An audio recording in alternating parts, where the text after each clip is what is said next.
नमस्कार मेरी royal family, कैसे हैं आप सभी। आज एक बार फिर स्टोइक योद्धा आपके समक्ष उपस्थित हुआ है, आपको एक नए, कठिन लेकिन अत्यंत सत्य और आत्म साक्षात्कार से भरे मार्ग पर ले जाने के लिए। पर आज की यह कथा कोई मनगढ़ंत कहानी नहीं है।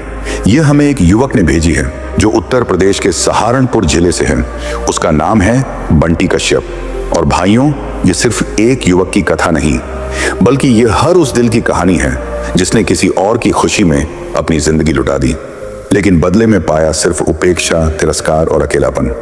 ये कहानी नहीं है, ये घाव है जो हर उस इंसान ने झेला है जिसने सच्चा प्रेम किया, जो टूट गया पर किसी को दोष न दिया, जो बिखरा मगर किसी के सामने रोया नहीं, जो जला मगर किसी को अपनी राख नहीं दिखाई। बंटी की जिंदगी में भी एक लड़की आई, प्राची नाम की। बंटी ने उसे सिर्फ चाहा नहीं, बल्कि अपने अस्तित्व का हर टुकड़ा उसे समर्पित कर दिया। लेकिन जब प्राची के जीवन में विकल्प अधिक हो गए तो बंटी की मौजूदगी एक आदत बन गई। आदर्श नहीं, बंटी वही था जो हर दिन प्राची की चिंता करता था, जो उसकी हर मुस्कान के लिए अपना सुकून बेच देता था। लेकिन प्राची, वो तो सिर्फ चाहती थी बंटी का ध्यान, पर सम्मान नहीं। और जब बंटी ने अपनी आत्मा खो दी तो प्राची को उसका मूल्य समझ ही नहीं आया, क्योंकि जब कोई हमेशा मौजूद होता है तो लोग उसे सस्ता समझने लगते हैं। लेकिन भाइयों, यही से आरंभ होता है असली परिवर्तन, क्योंकि यह कहानी प्रेम से नहीं, स्वमूल्य से जुड़ी है। यह कहानी तड़प की नहीं, तपस्या की है। यह कहानी किसी को पाने की नहीं, खुद को वापस जीतने की है। स्टोइक योद्धा आज आपको यह बताने नहीं आया कि दुनिया कैसी है, बल्कि यह दिखाने आया है कि आप अपने जीवन में क्या सह रहे हैं और उससे कैसे उठ खड़े हो सकते हैं। बंटी की तरह आप भी शायद किसी की बातों में, किसी के झूठे अपनापन में खुद को खो बैठे हैं। लेकिन भाई, आज के बाद नहीं, आज से आप बंटी नहीं रहेंगे, आज से आप स्टोइक योद्धा के योद्धा बनेंगे। इसलिए आपसे हाथ जोड़कर निवेदन है, इस कथा को केवल सुनिए मत, इसे अपने भीतर उतार लीजिए, क्योंकि हो सकता है ये वही बात हो जिसे जानने के लिए आपकी आत्मा वर्षों से पुकार रही हो। अगर आप तैयार हैं तो कमेंट में लिखिए, अब मैं अपने लिए जीऊंगा, किसी और के लिए नहीं। और हाँ भाई, इस वीडियो को उस भाई तक जरूर पहुंचाओ जो आज भी किसी के इग्नोर में खुद को मिटा रहा है। स्टोइक योद्धा सिर्फ तुम्हारे लिए खड़ा है, तुम बस अपनी पहचान मत खो देना। भाई, अब शुरू करते हैं वह अध्याय जो बंटी कश्यप ने लिखा था और जिसे आज तू पूरा करेगा। चैप्टर 1, जब मोहब्बत को कमजोरी समझा गया। कभी सोचा है, जो इंसान तुम्हारे लिए सबसे ज्यादा करता है उसे ही लोग सबसे कम क्यों समझते हैं? यही कहानी है बंटी की। बंटी कुमार एक सीधा सादा लड़का जो शोर नहीं करता था, पर किसी से भी ज्यादा वफादार और ईमानदार था। उसका दिल, उसकी नीयत, उसकी भावनाएं, सब कुछ सच्चा था। पर शायद आज की दुनिया को यही बात पचती नहीं, क्योंकि आज हर कोई स्मार्ट होना चाहता है, पर कोई साफ दिल वाला नहीं चाहता। जब बंटी ने दिल से चाहा पर दिल तोड़ा गया। बंटी ने प्राची को उस नजर से देखा जैसे किसी मंदिर की मूर्ति को देखता है कोई श्रद्धालु। उसे उसकी आवाज में संगीत सुनाई देता था, उसकी हंसी में जन्नत की शांति और उसके हर दर्द में अपनी परवाह। बंटी वो लड़का था जो प्राची की हर बात याद रखता था, उसे ठंड में गर्म कॉफी भेजता था और गर्मी में छांव की तरह साथ देता था। लेकिन प्राची को यह सब थोड़ा ज्यादा लगने लगा। वो सोचने लगी, ये लड़का हर वक्त मेरे पीछे क्यों है? ये तो जरूरत से ज्यादा अवेलेबल है। और यहीं से शुरू हुआ वो झर जिसे दुनिया ईगो कहती है। जब प्यार एक तरफा बोझ बन जाए, प्राची ने बात करना कम कर दिया। कभी सीन कर देती, कभी अनदेखा, कभी ऐसा जताती जैसे बंटी की कोई वैल्यू ही नहीं। और बंटी हर बार यही सोचता, मैंने क्या गलती की? पर शायद बंटी समझ नहीं पाया था कि इस दुनिया में सच्चाई को सबसे जल्दी ठुकराया जाता है, क्योंकि लोग वो पसंद करते हैं जो उन्हें एक्साइटमेंट दे, ना कि वो जो उन्हें संभाले। साइकोलॉजिकल रियलिटी, सच्चे लोग अक्सर कम क्यों लगते हैं? जब कोई इंसान हमें बिना मांगे बहुत दे देता है, हम उसे फ्री समझ लेते हैं। जब कोई आपकी हर बात सुनता है, आप उसे सपोर्टिव नहीं, कमजोर समझ बैठते हैं। और जब कोई हर बार आपको माफ कर दे तो आप उसे बेवकूफ मान लेते हैं। पर हकीकत यह है, जो इंसान चुप रहता है उसके अंदर एक तूफान होता है। इमोशनली ब्रेकिंग पॉइंट, जब इंसान खुद से सवाल करता है। एक रात बंटी अकेले कमरे में बैठा था, हाथ में वही मोबाइल जिसमें कभी प्राची के 1000 मैसेज हुआ करते थे। अब बस एक ब्लैंक स्क्रीन। उसने खुद से पूछा, मैंने सब कुछ दिया, फिर भी मैं ही गलत क्यों? और यहीं से जन्म हुआ बदलाव का। वो रात बंटी की मौत नहीं थी, वो उसकी नई जिंदगी का जन्म था। साइलेंट रियलाइजेशन, जब चुप्पी सबसे बड़ा हथियार बन जाए। अब बंटी ने एक वादा किया, अब मैं किसी की जरूरत नहीं बनूंगा, मैं खुद की मौजूदगी को इतना कीमती बनाऊंगा कि लोग मुझे खोने से डरें। उसने अपने आंसू पोंछे, अपना मोबाइल बंद किया और अपनी आत्मा को फिर से उठाया। अब वो बदलने वाला था। क्या आपने भी कभी किसी को इतना चाहा है कि उसने आपको कमजोर समझ लिया? क्या आप भी आज उस जगह पर खड़े हैं जहां आपकी मोहब्बत को इग्नोर किया जा रहा है? तो अब सवाल यह है, क्या आप भी बंटी की तरह उठने के लिए तैयार हैं? क्या आप भी अपनी चुप्पी को अपनी सबसे बड़ी ताकत बना सकते हैं? अब सवाल यह है, जब बंटी ने प्राची से दूरी बना ली तो क्या प्राची को उसकी कमी महसूस हुई या उसका ईगो और बड़ा हो गया? चैप्टर 2, जब खामोशी सवाल बन गई और दूरियां जवाब। कभी किसी को इतनी शिद्दत से चाहो कि जब तुम उसकी जिंदगी से चुपचाप चले जाओ तो उसकी रूह चीख उठे, काश मैंने उसे रोका होता। बंटी अब पहले जैसा नहीं रहा। वो लड़का जो कभी सुबह उठते ही गुड मॉर्निंग भेजता था, अब हफ्तों से ऑनलाइन भी नहीं दिख रहा था। जो हर बात पर क्या हुआ पूछता था, अब जैसे खुद ही किसी तूफान से निकलकर शांत समंदर बन गया था। बंटी की खामोशी एक क्रांति की शुरुआत। बंटी ने अब कोई सवाल नहीं किया, कोई जवाब नहीं मांगा, कोई इल्जाम नहीं लगाया। उसने सिर्फ खुद से वादा किया था, अब वो खुद को खोएगा नहीं। अब वो पहले की तरह डेस्परेट नहीं था। अब उसकी आंखों में सवाल नहीं बल्कि अपने अंदर की आग झलकती थी। उसने धीरे धीरे वो सब करना शुरू कर दिया जो उसकी आत्मा को ऊंचा उठा सके। बंटी अब जिम जाता था और अपने हर दर्द को पसीने में बहाता था।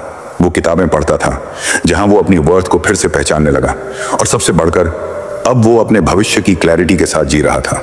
प्राची की उलझन जब अकड़ बेचैनी में बदलने लगे। प्राची अब भी उसी दुनिया में थी जहां वैलिडेशन, अटेंशन और कंट्रोल उसकी आदत बन चुके थे। पर अब एक अजीब सी बेचैनी उसके अंदर थी। वो रोज मोबाइल उठाती, बंटी का कोई मैसेज नहीं।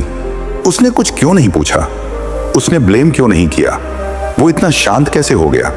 यही खामोशी अब प्राची के ईगो को खा रही थी, क्योंकि जब तक कोई तुमसे लड़ता है तब तक वो तुम्हारे दिल में है, पर जब कोई चुप हो जाए तो समझो वो तुम्हारे दिल से बाहर निकल चुका है। साइकोलॉजिकल इम्पैक्ट, जब खामोशी डोमिनेंस बन जाती है। Silence is not weakness, silence is power. जब आप किसी को एक्सप्लेन करना छोड़ देते हो और बस खुद को बेहतर बनाना शुरू कर देते हो तो सामने वाला खुद से सवाल पूछने लगता है, क्या मैंने गलती की? क्या वो अब किसी और को चाहता है? क्या वो अब मुझसे ऊपर चला गया है? इन सवालों की आग प्राची के दिमाग में जल रही थी। बंटी की खामोशी अब उसके मन की सबसे बड़ी चीख बन गई थी। बंटी की पर्सनैलिटी में बदलाव, एक नया इंसान जन्म ले रहा था। अब बंटी की चाल में आत्मविश्वास था। उसकी बातें सीमित लेकिन असरदार थीं और उसकी आंखों में एक साफ संदेश था, मैं अब खुद के लिए जीता हूं। अब वो इंस्टाग्राम पर रैंडम कोट्स नहीं डालता था, अब उसकी स्टोरी होती थी। जिम की मिरर सेल्फी, किसी किताब का अंडरलाइन किया हुआ डायलॉग, या फिर एक शांत चाय की तस्वीर के साथ caption, self respect tests better than attention. Prachi वो सब देख रही थी और अंदर ही अंदर घुट रही थी। इमोशनल ट्विस्ट, जब प्राची ने खुद को अकेला पाया, प्राची ने अपने इर्द गिर्द देखा। वो सारे लोग जो कभी अटेंशन देते थे अब या तो खुद में बिजी थे या फिर सुपरफिशियल। और बंटी जो कभी उसे आंखों में बसाकर देखता था अब बिना देखे ही उसे भुला चुका था। यही होता है साइकोलॉजिकल पनिशमेंट। जिसने कभी तुम्हारी कद्र नहीं की, उसे जब तुम इग्नोर करने लगते हो तो वो अपनी ही गलतियों की जंजीरों में बंधने लगता है। अगर तुम किसी को खोने से डरते हो तो उसे छोड़कर जाओ मत, क्योंकि जो इंसान लौटकर नहीं आता वो खामोशी में भी तुम्हें जवाब दे जाता है। बंटी अब लौटने वाला नहीं था। वो हर उस रास्ते से गुजर चुका था जहां दर्द था, तड़प थी और टूटन थी। अब उसके पास सिर्फ सुकून था जो उसने अपनी मेहनत, अपने परिवर्तन और अपने आत्मसम्मान से पाया था। ऑडियंस के लिए अंतिम सवाल, क्यूरियस एंडिंग। अब सवाल यह है, जब इंसान खुद को पूरी तरह बदल ले तो क्या वो कभी उन्हीं लोगों को दोबारा जगह देता है जिन्होंने उसकी कद्र नहीं की थी? चैप्टर 3, जब वो लौटने लगे लेकिन तुम्हारा स्तर बदल चुका हो। जो कभी तुम्हें छोड़कर चला गया था अब जब वापस आने की कोशिश करे तो उसे एहसास होना चाहिए कि तुम अब पहले वाले इंसान नहीं रहे। प्राची का डर, बंटी की चुप्पी का असर। अब प्राची को रात में नींद नहीं आती। वो बार बार मोबाइल स्क्रीन पर बंटी का नाम देखती, पर वो ऑनलाइन नहीं होता। ना कोई मैसेज, ना कोई पोस्ट जिसमें उसका इनडायरेक्ट मेंशन हो। उसकी आंखों में सवाल थे, दिल में बेचैनी और दिमाग में एक ही बात, क्या वो किसी और से प्यार करने लगा है? बंटी, जो पहले उसकी पूरी दुनिया था, अब एक रहस्य बन चुका था। Psychological impact. जब एक्सेस छिन जाए तब कीमत समझ आती है इंसान को। जब तक कोई चीज मुफ्त मिलती है वो उसकी कद्र नहीं करता, पर जब वही चीज छिन जाती है तो उसकी कीमत समझ में आती है। प्राची को अब समझ में आ रहा था, बंटी उसकी जिंदगी की सबसे रियल चीज था, जिसने कभी उसे जज नहीं किया, ना शक किया, ना अपनी बात मनवाने की जिद की, बस बिना शर्त चाहा। और अब वो इंसान उसकी पहुंच से बाहर हो चुका था। जब वो कांटेक्ट करने की कोशिश करे लेकिन रिस्पॉन्स वैसा ना मिले, एक शाम प्राची ने खुद को रोक नहीं पाया। उसने बंटी को व्हाट्सएप पर एक मैसेज भेजा, हाय, कैसी चल रही है जिंदगी? सीन, लेकिन कोई रिप्लाई नहीं। वो रात प्राची के लिए सबसे लंबी थी। पहले बंटी उसके पीछे था, अब वो खुद उसके जवाब का इंतजार कर रही थी। यही होता है लेवल शिफ्ट, जब आपकी खामोशी किसी की अकड़ को तोड़ देती है। बंटी अब कौन था? बंटी अब वो लड़का नहीं रहा जो इमोशनली अवेलेबल था। अब वो एक इवेंट स्पीकर था, एक फिटनेस आइकॉन और ऑनलाइन पर्सनैलिटी जिसकी स्टोरीज लाखों लोग देखते थे। अब वो किसी का प्लान भी नहीं था, अब वो किसी की रीच से बाहर रियलिटी था। उसका एक डायलॉग वायरल हो गया था, जिस दिन तुम खुद को चुन लोगे उस दिन दुनिया तुम्हारे साथ खड़े होने के लिए लाइन में लग जाएगी। और इस बार प्राची भी उन्हीं में थी। Emotional scene. जब पुरानी यादें लौट कर मारने आती हैं, प्राची एक बार उसी कैफे में गई जहां वो और बंटी अक्सर मिला करते थे। वो सीट, वही खिड़की वाली जहां बंटी बैठा करता था। उसका खालीपन उसे अंदर तक काट गया। उसे हर हंसी, हर बात, हर छूटी हुई चीज याद आने लगी। अब वो चाहती थी कि एक बार बंटी उसकी आंखों में देखे और कहे, मैं अब भी तुम्हारा हूं। पर अफसोस, अब बंटी की आंखों में मोहब्बत नहीं, मिशन था। Attitude of successful people. जो लौटते हैं उन्हें रास्ता नहीं, आईना दिखाते हैं। सफल लोग क्या करते हैं? वो अपनी एग्जिस्टेंस को इतना मजबूत बनाते हैं कि लोग खुद को गलती मानने लगते हैं। 2, वो लौटने वालों को माफ तो करते हैं पर फिर कभी वही जगह नहीं देते। 3, वो पुराने रिश्तों को रिस्पेक्ट के साथ विदा करते हैं और नई जिंदगी को गले लगाते हैं। बंटी ने भी यही किया। जब प्राची ने दोबारा मैसेज किया, can we meet once, Bunty ने जवाब दिया, अब मेरी जिंदगी उस मोड़ पर है जहां लोग मुझे सिर्फ दूर से देख सकते हैं, क्योंकि पास आने की इजाजत अब किसी को नहीं है। सामने वाले की कमजोरी बन जाए। बंटी अब प्राची का ऑब्सेशन बन चुका था। वो हर रोज उसके सोशल मीडिया प्रोफाइल्स चेक करती थी, उसकी स्टोरीज रिप्ले करने की हिम्मत करती, पर जवाब कभी नहीं आता, क्योंकि अब बंटी को वैलिडेशन की नहीं बल्कि पीस और पर्पस की जरूरत थी। जिसने तुम्हें सबसे सस्ते में पाया था, आज उसे तुम्हारी कीमत इतनी बड़ी लग रही है कि वो नजरें भी नहीं मिला पा रहा। अब सवाल ये है, जब वो इंसान पूरी तरह बदल चुका हो तो क्या उसे फिर से किसी पुराने रिश्ते में वापस लौटना चाहिए, या फिर उसकी खामोशी को ही आखिरी जवाब मान लेना चाहिए? चौथे अध्याय में जानिए, जब प्राची ने बंटी के सामने आकर कहा, मुझे एक मौका और चाहिए, तो बंटी ने क्या जवाब दिया? माफ किया या सब कुछ वहीं खत्म कर दिया? चौथी किताब। जब वो माफी मांगे लेकिन तुम मुस्कुराकर पीछे हट जाओ। कभी जिसने तुम्हें कमजोर समझकर छोड़ दिया था, जब वही इंसान माफी मांगने आए तो उसे नफरत से नहीं बल्कि अपनी ऊंचाई से जवाब दो। प्राची का आखिरी दांव, एक और मौका। कई हफ्तों की बेचैनी, गलतियों का पछतावा और अकेलेपन की आग में जलती हुई प्राची आखिरकार एक दिन बंटी के ऑफिस के बाहर जा पहुंची। बारिश हो रही थी, हाथ में एक छोटी सी चिट्ठी थी और आंखों में वो आंसू जो कभी बंटी के लिए ही रुकते नहीं थे। बंटी, एक आखिरी बार बात कर सकते हैं? बंटी चुप था। उसके चेहरे पर ना कोई गुस्सा, ना कोई प्यार, बस एक शांति थी। वो शांति जो तब आती है जब इंसान अपने टूटे हुए हिस्सों को खुद जोड़ लेता है। Psychological switch. जब आप भावुक नहीं, मानसिक रूप से मजबूत हो जाते हो। बंटी ने प्राची को बैठने का इशारा किया। वो बैठ गई, कांपती हुई आवाज में बोली, मैंने तुम्हें खो दिया और इस बार सच्ची समझ में आया कि तुम्हारा होना क्या था। मुझे एक मौका और चाहिए, बस एक। बंटी शांत स्वर में बोला, कभी तुम मेरी कमजोरी थी, आज मैं खुद अपनी ताकत बन चुका हूं। अब तुम्हें माफ तो कर सकता हूं, पर फिर कभी वैसे नहीं चाह सकता। सेल्फ वर्थ का आईना। जब दिल कहे माफ कर दो लेकिन आत्मा कहे रुक जाओ। प्राची ने बंटी का हाथ पकड़ने की कोशिश की, पर बंटी ने धीरे से अपना हाथ पीछे कर लिया। ये वो हाथ है जिसने खुद को खून के आंसुओं से संभाला है। अब इसे फिर से किसी की बेरुखी का सहारा नहीं चाहिए। उसने प्राची की तरफ देखा। वो चेहरा जो कभी उसकी दुनिया था, अब एक सीख बन चुका था। The calmness of power. जब जवाब में चिल्लाना नहीं मुस्कुराना होता है बंटी ने ना कोई उलाहना दिया, ना कोई हिसाब मांगा, बस मुस्कुराया और कहा, तुम सही थी, मुझे बदलना चाहिए था और मैंने बदल कर दिखाया। अब मैं उस जगह हूं जहां तुम कभी पहुंच ही नहीं सकती। Scene emotional meltdown of Prachi. Prachi अब टूट चुकी थी। वो वहीं कुर्सी पर बैठी रोने लगी और कहा, प्लीज मुझे छोड़कर मत जाओ।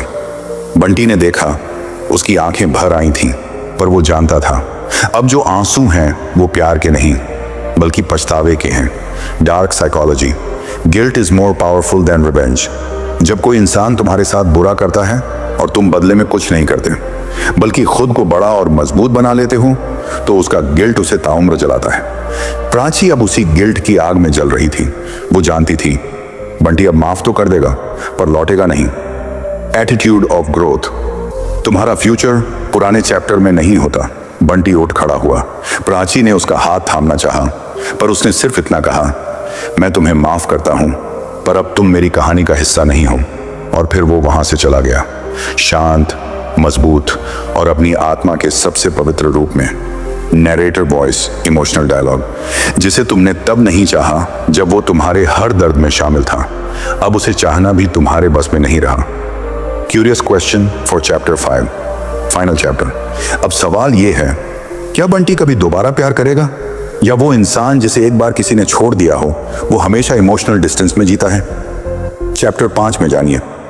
जब बंटी की जिंदगी में फिर एक लड़की आई, तो क्या बंटी ने खुद को खोला, या वो हमेशा उस दर्द का बंद दरवाजा बना रहा? चैप्टर 5। उसकी अकड़ ऐसे तोड़ो, लौटने पर मजबूर हो जाएगा। जब तू चुप रहता है तो दुनिया तुझे कमजोर समझती है, लेकिन जब तू खामोशी से खुद को बनाना शुरू करता है तो वही दुनिया तुझे सलाम करती है। बंटी अब वही था, लेकिन पहले जैसा बिल्कुल नहीं। कभी जो बंटी रोया करता था, अब वो सुबह उठते ही आईने में खुद को देखकर मुस्कुराता था। कभी जिसने प्राची के नाम से दिल कांपता था, अब उसी नाम पर एक सुकून भरी शांति छा जाती थी, क्योंकि अब वो समझ चुका था असली ताकत सामने वाले को जवाब देना नहीं, बल्कि खुद को इतना ऊंचा बना लेना होता है कि वो खुद ही शर्मिंदा हो जाए। प्राची का लौटना। लेकिन अब बंटी के लिए कोई फर्क नहीं। एक दिन प्राची फिर से आई, आंखों में आंसू, हाथ में पछतावा और दिल में वो दर्द जो बंटी ने कभी सहा था। उसने कहा, बंटी मैं वापस आना चाहती हूँ। मैंने तुम्हारी अहमियत बहुत देर से समझी।